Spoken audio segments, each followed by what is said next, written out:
नमस्कार, मैं के अरविंद लोकतंत्र नामा के विशेष कार्यक्रम फेस टू फेस में आज मेरे साथ विश्व ख्याति के धर्मगुरु और भारतीय जनता पार्टी के वरिष्ठ नेता पूर्व केंद्रीय मंत्री श्री सतपाल जी महाराज। आज इनसे हम चर्चा करेंगे कुछ आध्यात्मिक विषयों पर, आध्यात्मिक बिंदुओं पर और भारतीय राजनीति पर। महाराज जी, लोकतंत्र नामा में आपका स्वागत है। सर, इस समय देश में जो सनातन परंपरा है, आध्यात्मिक परंपरा है, काफी कुछ दिक्कतें सुनने में आ रही। इस ऋषि, इस महर्षि ने, इस आश्रम से, नाम लेने की हम कोई जरूरत नहीं, आप समझ सकते हैं। तमाम लोग किसी न किसी स्कैंडल में फंस रहे हैं, जेल जा रहे हैं, मुकदमे शुरू हैं। आखिर ये दिक्कत कहाँ से, क्या संस्कारों में दोष है, कमी कहाँ है जो सनातन धर्म आज सबके घेरे में आ रही है?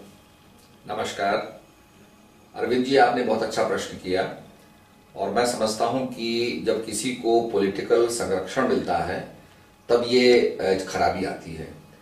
मैं समझता हूं कि दूध का दूध और पानी का पानी अगर उसका विश्लेषण किया जाए तो सरकार के पास पूरी इंफॉर्मेशन रहती है। सरकार की गुप्तचर एजेंसियां होती हैं, उन्हें पता रहता है कि कहाँ क्या हो रहा है। और मैं समझता हूं कि कभी भी अधर्म को, अन्याय को ढकना नहीं चाहिए और उसको उजागर करना चाहिए और जो दोषी है उसे दंडित करना चाहिए। और जब जब इसमें कमी आ जाती है तो मैं समझता हूँ समाज के अंदर ये विकृतियां पैदा होती हैं जिसका हम लोग खामियाजा भोगते हैं।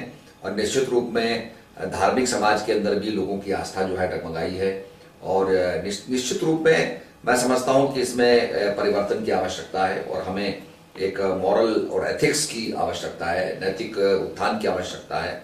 और साधु समाज तो जानता ही है कि, और इस तरह से मैं नहीं होना चाहिए, मैं समझता हूँ ये गलत बात है। और भारत को तो एक आदर्श देश के रूप में स्थापित होकर के विश्व गुरु बनना है, एक बड़ी अहम भूमिका निभानी है।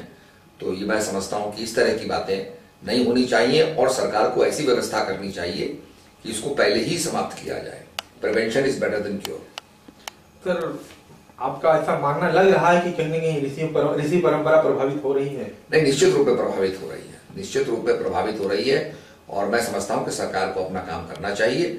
सरकार को कभी किसी दोषी के ऊपर कपड़ा नहीं डालना चाहिए, ढांपना नहीं चाहिए। सर, एक बहुत बड़े संत हैं, अभी एक फिल्म भी आ रही है उनकी, तो क्या आप संत का फिल्म में बनाना, फिल्मों में काम करना, ये उपयोगी लग रहा है आपको? अब ऐसा है कि ये उनका अपना स्वतंत्रता है, there is freedom of speech, मैं समझता हूँ, और हर व्यक्ति आजाद है और उन्होंने फिल्म बनाई है। निश्चित रूप में लोग उसको देखेंगे और उसमें विवाद भी छिड़ा हुआ है, तो मैं समझता हूं कि जनता ही इसका निर्णय करेगी।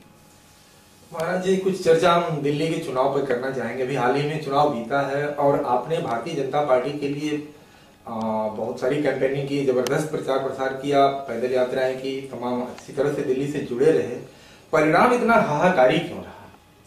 नहीं, ये हमको भी आभास लग रहा था कि कार्यकर्ता काम नहीं कर रहा है, नाराजगी नीचे स्तर तक है और निश्चित रूप में वो नाराजगी सामने आई। और ये मैंने बार बार भी बीच में कहा था, नेताओं को भी जाके मैंने बताया कि भाई मुझको कार्यकर्ता काम करता नजर नहीं आ रहा है।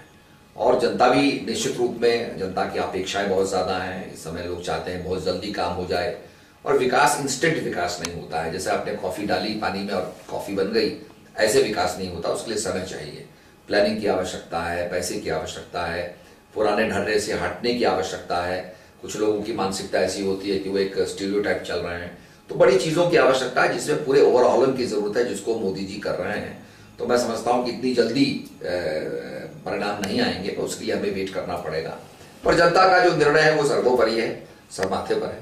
सर, क्या लग रहा है कि दिल्ली के जो मतदाता हैं, जो दिल्ली के वोटर्स हैं, वो कुछ ज्यादा जल्दी में हैं? निश्चित रूप में मैं समझता हूं कि जो पॉलिटिकल पार्टीज, बड़ी पॉलिटिकल पार्टीज हैं, वो आम आदमी जो बिल्कुल झुग्गी झोपड़ियों में रहने वाला जो व्यक्ति है, उसकी समस्याओं से हम जुड़ नहीं पाए। जो उनकी पानी की समस्या है, बिजली की समस्या है, पुलिस से जो आक्रोशित लोग हैं, ये समस्या हम नहीं उठा पाए। हमने बात कही कि हम मकान बना के दे देंगे, हम बहुत कुछ कर देंगे, हम दिल्ली को सिंगापुर की तरह से हाईटेक सिटी बना देंगे, ये सब बातें हमने की। पर जो उसकी अपनी समस्याएं हैं वहां तक हम नहीं पहुंच पाए। और निश्चित रूप में जो कॉमन मैन है, बिल्कुल झुग्गी झोपड़ियों के अंदर बैठा है, उसको हमें स्पर्श करना चाहिए, तभी हमारी विजय होगी। मतलब यही कारण था कि 8-9 महीने पहले लोकसभा की सारी सीटें आप जीत गए और ठीक उसके बाद अभी जो विधानसभा का चुनाव हुआ है तो उतनी ही बुरी तरह से सफाया हो गया भारतीय जनता पार्टी का। सर, चर्चा हो रही है कि इस हार के बाद नरेंद्र मोदी के लहरों की घर वापसी शुरू हो गई है। क्या आप सहमत हैं इससे? नहीं, मैं नहीं समझता, मैं ऐसा नहीं समझता हूं। मैं समझता हूं कि निश्चित रूप में और जो स्टेट्स में चुनाव होने वाले हैं दूसरे इश्यूज हैं, और दूसरे इश्यूज के अंदर वहां पर निश्चित रूप में पार्टी को सफलता मिलेगी और नरेंद्र मोदी जी को सफलता मिलेगी। तो ये किरण बेदी प्रकरण अभी भी चर्चा का विषय बना हुआ है, यद्यपि वो भी चुनाव हार गई। तो आपको क्या लग रहा है कि पार्टी का डिसीजन सही था उनको लाने का? अब ये पार्टी के बहुत से निर्णय होते हैं जिसके पीछे बहुत सी रिपोर्ट्स होती हैं कि इस चीज के आधार पर निर्णय किया गया और एक महिला को बनाने का उन्होंने निर्णय लिया। सर, आप संत भी हैं, राजनेता भी हैं। इस समय एक परसेप्शन सा बन गया है कि हिंदूवादी ताकतें बहुत जल्दी में हैं, कि इनको लग रहा है कि 800 साल बाद नई दिल्ली में किसी हिंदू की सरकार बनी है तो सारे रुके हुए कामों को इसी वक्त कर लें। इस जल्दी का खामियाजा मुझे लगता है कि अब आपकी सरकार को भुगतना शुरू हो गया है। क्या आप सहमत हैं इस बात से? ये वोट का पोलराइजेशन हुआ है, जो नॉन बीजेपी वोट है वो एक तरफ इकट्ठा हुआ, उसका पोलराइजेशन शुरू हुआ है। और मैं समझता हूं कि हमको धीरे धीरे लोगों के मानसिकता बदलनी चाहिए। जो हम परिवर्तन चाहते हैं वो परिवर्तन हमें स्वयं बनना पड़ेगा, अपने जीवन से शुरू करना पड़ेगा। तो मेरा मानना यह है कि हमारी तो भावना रही है सर्वे भवन्तु सुखिनो सर्वे सन्तु निरामये सर्वे भद्राणि पश्यन्तु मा कश्चित् दुःखभाग् भवेत्। सबका भला चाहने की भावना हमारी रही और हमारे सनातन धर्म का यही उद्घोष रहा कि हे परमात्मा सब सुखी हों, सर्वे भवन्तु सुखिनो सर्वे सन्तु निरामये। उसमें कोई, मैं समझता हूँ, धर्म की संकीर्णता नहीं आती, जाति की संकीर्णता नहीं आती, अमीरी गरीबी की संकीर्णता नहीं आती। सबके मंगल कामना की गई है और इसी भावना से हमें काम करना चाहिए। और हम निश्चित रूप में सूरज की तरह चमकेंगे तो निश्चित रूप में सनातन धर्म के प्रति लोगों का आकर्षण बढ़ेगा। दुनिया में आज सब जगह आकर्षण बढ़ रहा है और लोग समझ रहे हैं कि वेदों के अंदर जो ज्ञान था वो ज्ञान निकल करके जीवन में परिवर्तन कर सकता है। वेद पुरातन पुस्तक मानी गई है, सबसे प्राचीन पुस्तक मानी गई है और निश्चित रूप वेदों की तरफ लोग आकर्षित हो रहे हैं, उपनिषद की तरफ आकर्षित हो रहे हैं। हमारे माननीय प्रधानमंत्री जी ने जब वो जापान गए थे तो जापान के प्राइम मिनिस्टर को उन्होंने गीता दी। तो ये अपने आप में बहुत अच्छा कार्य है और मोदी जी ने भारत के सम्मान को बढ़ाया है। प्रत्येक भारतवासी ने इस बात का तो निश्चित रूप में अनुभव किया कि भारत का गौरव बढ़ा है, भारत का सम्मान दुनिया में बढ़ा है। सर, ये आप भारतीय जनता पार्टी का तो नहीं, लेकिन उससे संबंधित जो संगठन है उनका जो घर वापसी वाला प्रोग्राम है, घर वापसी और धर्म परिवर्तन से जुड़ा और कई बच्चे पैदा करना, क्या आप भी व्यक्तिगत रूप से इसको सहमत हैं, असहमत हैं? आपका क्या कहना है? असल में मेरा मानना है कि there should be freedom of action. भाई, freedom of speech and freedom of action. हर आदमी स्वतंत्र है और स्वतंत्र रहना चाहिए और हर आदमी को आजादी है, उस पर कोई कंपल्शन नहीं होना चाहिए। और मैं समझता हूं कि हमें थोड़ा मर्यादा में रह करके बातें करनी चाहिए। सर, ये आम आदमी पार्टी की सफलता को मुलायम सिंह, लालू प्रसाद यादव, नीतीश कुमार जी, तमाम लोग इसे अपने पक्ष में करने के लिए एक पैतरेबाजी सी कर रहे हैं। आपको क्या लग रहा है कि आम आदमी पार्टी का विस्तार दिल्ली से बाहर भी हो पाएगा? मैं समझता हूं नहीं हो पाएगा, पर वो प्रयास करेंगे।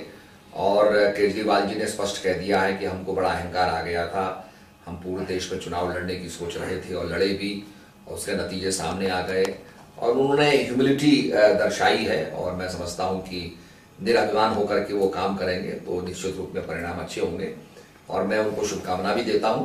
पर इसके साथ साथ ये भी कहना चाहूंगा कि और पार्टियां, क्योंकि ये पोलराइजेशन ऑफ वोट हुआ है, अगर आम आदमी पार्टी का वोट और कांग्रेस का वोट अलग अलग होता तो ये स्थिति नहीं बनती। तो पोलराइजेशन ऑफ वोट हुआ है और मैं समझता हूं कि ऐसी स्थिति और राज्यों में नहीं है और ये देखना पड़ेगा, समय बताएगा। महाराज जी, एक व्यक्तिगत सवाल से पूछ रहा हूँ, शायद अच्छा लगे न लगे आपको। आप देवेगौड़ा जी के समय में मंत्री रहे हैं, इतने वरिष्ठ नेता हैं, आज आपकी स्थिति भारतीय जनता पार्टी में कुछ अच्छी नहीं दिख रही, आपके फॉलोअर्स बड़े चिंतित हैं। आपको क्या लगता है? आपको नहीं लगता है कि आपके साथ कुछ आपको अंडर एस्टिमेट किया जा रहा है पार्टी में? अब ऐसी बात नहीं है। मैं समझता हूं कि पार्टी को समझना चाहिए और हम लोगों ने तो झारखंड के अंदर, हरियाणा के अंदर जहां जहां भी चुनाव हुए वहां काम किया और पार्टी को लाभ मिलेगा। और हमारा एक सोचना जो है वो आप जानते हैं, हम मानव धर्म को मानते हैं और देश में सद्भावना चाहते हैं, तो पार्टी निश्चित रूप में उपयोग करेगी और आगे कोई ना कोई भूमिका देगी। सर, एक आखिरी सवाल, आपके फॉलोअर्स भारत के बाद दुनिया में भी कई देशों में फैले हुए हैं, क्या इनके लिए आप कुछ संदेश देना चाहते हैं? मैं सबके लिए यही संदेश देना चाहूंगा कि भाई जो परिवर्तन हम चाहते हैं कि दुनिया में परिवर्तन हो, that change should be from us. हमसे ही वो परिवर्तन शुरू होना चाहिए। उस चेंज के लाने के लिए हमारे ही जीवन से वो चेंज शुरू होना चाहिए। और सद्भावना का हम संदेश देते हैं कि जो आप नहीं चाहते कि कोई आदमी आपके साथ करे, ऐसा दुर्व्यवहार आप दूसरे के साथ भी ना करें, तो निश्चित रूप में ये दुनिया एक अच्छी जगह बन जाएगी। It will be a better place. Sir एक सवाल और छोड़े, ये भारत के प्रधानमंत्री नरेंद्र मोदी जी को आप किस रूप में ले रहे हैं? किस रूप में? नायक, महानायक? मैं समझ रहा हूं कि बड़ा अच्छा चेंज ला रहे हैं, और जो अच्छी जो चाहती हैं, जो शक्तियां चाहती हैं कि भारत विश्व का गुरु बने, उसको लाने के लिए मोदी जी पूरा एक संकल्पबद्ध हैं। उन्होंने इस बात की घोषणा भी की है, एंड डेफिनेटली उनके विचारों से मेल जोल खाते हुए लोग जो जुड़ रहे हैं, तो एक शक्ति का वो संचार कर रहे हैं, और निश्चित रूप में उससे भारत का भला होगा। धन्यवाद महाराज जी। धन्यवाद। ये थे विश्व ख्याति के धर्मगुरु श्री सतपाल जी महाराज और भारतीय जनता पार्टी के वरिष्ठ नेता। इन्होंने धर्म से, अध्यात्म से और राजनीति से सभी जुड़े हुए मुद्दों पर बड़े ही बेबाकी से अपनी बात रखी।